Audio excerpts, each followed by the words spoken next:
Abang Ali, perasaan Abang Ali? Terlalu happy. Terlalu happy? Allahu Akbar. Terima kasih Bos Ijan.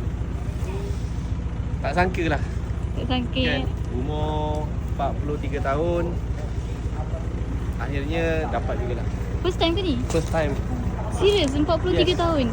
Mungkin yelah kemampuannya belum ada, tapi Alhamdulillah kerja dengan Bos Ijan. Bos Ijan tanya tadi siapa yang belum pernah buat korban.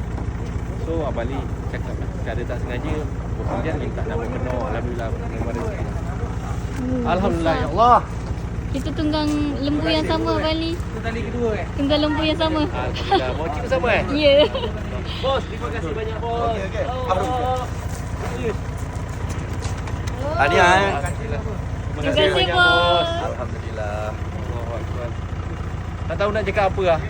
Memang terlalu sebab. Wah, dari segi yang paling penting kita boleh sama-sama ada tunggangan nanti. Allah bos.